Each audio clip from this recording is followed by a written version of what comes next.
I'm glad you came back. Okay, so welcome back to the Purpose Driven Life 40 Days to a Life with Purpose. We're going into day 5. This is the introduction video. In this video, day 5. Day 5.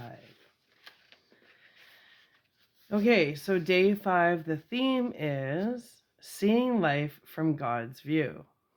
That's interesting. Okay.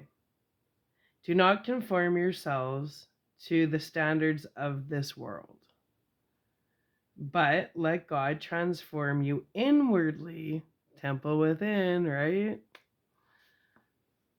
By a complete change of your mind. Then you will be able to know the will of God.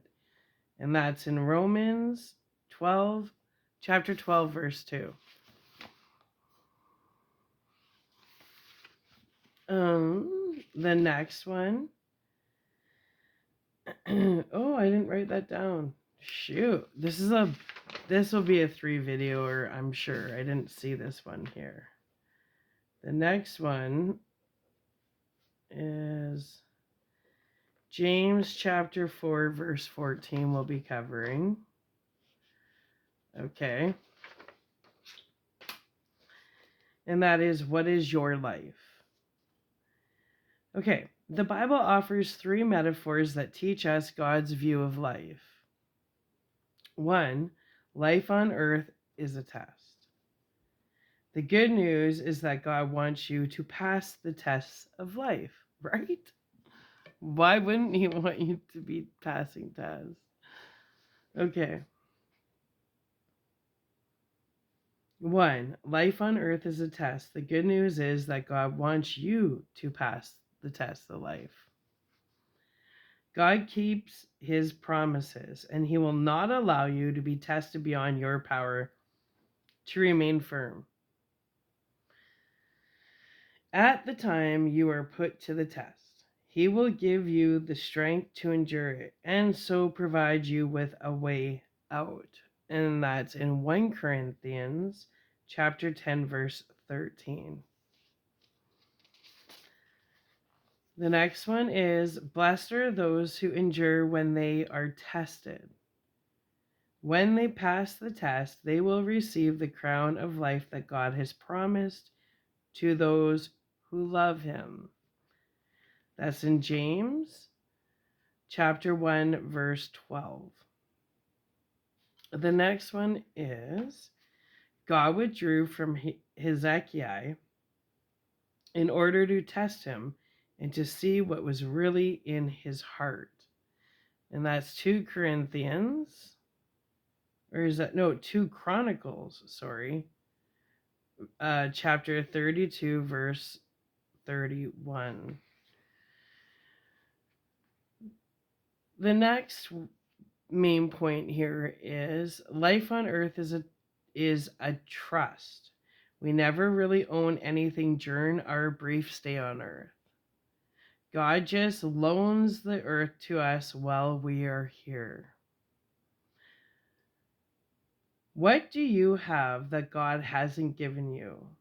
And if all you have is from God, why boast as though you have accomplished something on your own? And that's in 1 Corinthians chapter 4, verse 7. The next one that we're covering is the world and all that is in it belongs to the Lord. The earth and all who live on it are His. And that's Psalms 24, verse 1. The next one is, God blessed Adam and Eve and said, have many children, so that your descendants will live all over the earth and bring it under control. I am putting you in charge. And that can be found in Genesis chapter 1, verse 28. I love Genesis. The next one is, those who are trusted with something valuable must show they are worthy of that trust.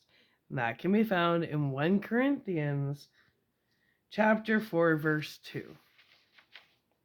The next one is, if you are untrustworthy about worldly wealth, who will trust you with the true riches of heaven?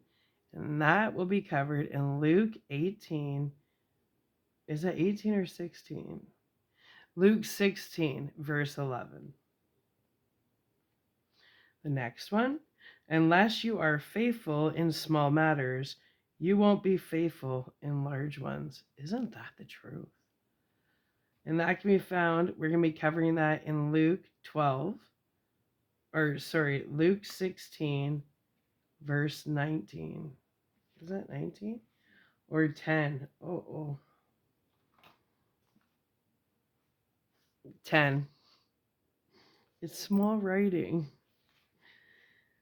Okay, if you treat everything as a trust, God promises 3 rewards in eternity: affirmation, promotion, and celebration. Well done, good and faithful servant. You have been faithful with a few things. I will put you in charge of many things. Come and share your master's happiness. Ooh. And that can be found, we're going to be covering Matthew chapter 25, verse 21. So, this should be fun. Stay tuned. Come on back for day 5, video 1. And again, the theme of day 5, video 1 is seeing life from God's view. Just gets more interesting, right? All right. Love you. If you want to keep hanging out, come to the next video. Okay. Bye.